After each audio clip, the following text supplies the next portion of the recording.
The serious truth about book writing. Let's stop pretending books are written. They're assembled. Every masterpiece you've ever loved, built from the debris of caffeine, insecurity, and blind stubbornness. Nobody sits down and writes a novel in one glorious flow. They write 47 terrible sentences on Tuesday, delete 42 on Wednesday, rescue 3 on Thursday, and spend Friday Googling synonyms for said until they want to disappear. The real process? Boring.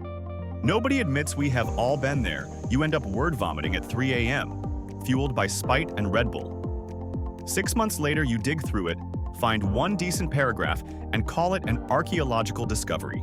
Then comes the Frankenstein surgery, stitching together pieces written in different emotional universes and hoping no one notices the scar tissue. And when your editor asks if the dragon's motivation is consistent, you lie. Boldly. Writers pretend their book arrived fully formed, Athena-style, from Zeus's headache. Truth? It arrived like an IKEA bookshelf, missing half the screws, one panel backward, and instructions in Swedish. The publishing illusion. Every single day, 20,000 new titles land on Amazon. That's one book every 4.3 seconds. Your magnum opus isn't entering a cathedral of literature. It's being dumped into a digital landfill where 19,999 other books are screaming for attention with AI covers and titles like Billionaire Dragon's Fated Nanny. Your odds of being noticed? The same as a raindrop asking the Pacific Ocean for a solo. Mindset reality check. If you're writing to make a living, good luck. I really mean it, but the chances are you'll need a second job, a trust fund, or a viral dance challenge. If this is your chosen path. But if you're writing because the story won't shut up in your head, or because you've survived something worth translating into words, then maybe you've got a shot. Fresh out of university, gap year from life? Sweetheart, you're still marinating about, or your one bad breakup doesn't make you a novelist. Walking up a hill doesn't make you a mountaineer. Real stories require scars, pain, loss, absurdity, a lifelong lived. Readers don't read because you wrote a book. They read because your survival feels like theirs. Your scars are the ink. Your endurance is the plot twist. And that's the connection. The draft illusion. Here's the second truth. Your first draft is always dog poo. It doesn't need polish. It's not rough diamond. Just dog doo-doo. Every writer knows this and still lies about it. They call it a zero draft, a foundation, a creative exploration. Translation. I produced 80,000 words of garbage so I can carve 5,000 worth keeping. The muse won't save you either. The muse is a liar. There's only deadlines, caffeine, and the electric bill whispering, finish or starve. Sometimes the muse is a Goodreads review calling your last book derivative trash.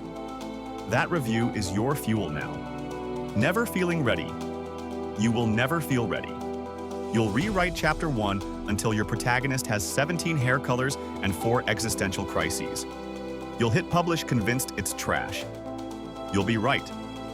But it's your trash, and the next one will be 2% less trash. Finishing a book isn't talent, it's obsession. Talent writes 5,000 words. Obsession drags you to 85,000. The only difference between writer and author is that the author ignored the voice screaming, "This sucks," long enough to reach the end. The laundry philosophy. Stop waiting for inspiration. Writing is laundry. It piles up, it smells if ignored, and you do it in ugly underwear at 2 in the morning because the alternative is worse. No corkboard visions, no perfect font. Just you, a keyboard, your lived years, and the grim determination to outlast your own mediocrity, plus 20,000 daily competitors who think their dragon nanny is the chosen one.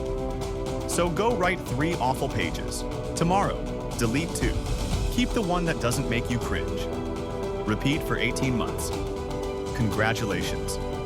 You're a writer. The reality. After the rant. At this point, maybe you're angry. Good. You should be. I've just ripped your cozy little writer's myth to shreds. And I was being nice. You're sitting there thinking, who the hell are you to tell me this? Perfect. You're in the right place. Because that pulse of defiance? That's the first spark of real work. Let it crawl through your veins until your fingers start to twitch. Then you realize the sun has the audacity to rise before you've even gone to bed. Your alarm goes off for your early morning shift. You're running out of excuses, and your brain's running on fumes. The only thing between you and a finished book isn't talent, it's motion. It's showing up when the world's asleep and your inner critic is too tired to argue. Sitting there on a Tuesday evening, fluffy slippers on and a hot chocolate in hand. That's what you want the world to see, not the ugly, smelly underbelly of it all. The commandment of research. Want to write the next great fantasy epic? Research. Read histories, myths, weather patterns, sword-making manuals. You can't build a believable kingdom if you've never looked at a map. Want to write the next Da Vinci Code? Research. Find out what's real about the art, the science, the lies. Make the conspiracy so convincing people Google it at 3 a.m. Want your sci-fi novel to feel like it could happen tomorrow? Research. Physics, psychology, engineering. Get your hands dirty. Hell, sign up for quantum tunneling, and while you're at it, sign up for a PhD. Don't hide behind, it's just fiction. Fiction without foundation collapses faster than your fourth cup of instant coffee. The myth of the lucky one. Forget about the writers who made it on the first try. Yes, it happens. So do lightning strikes and lottery wins. But you don't see the years they spent bleeding on draft after draft before that miracle submission hit the right desk. Everyone wants to be where they are. No one wants to do what they did to get there. Every rejection letter is a receipt for effort. Tape them to the wall. They're not proof of failure, they're calories for your next sprint.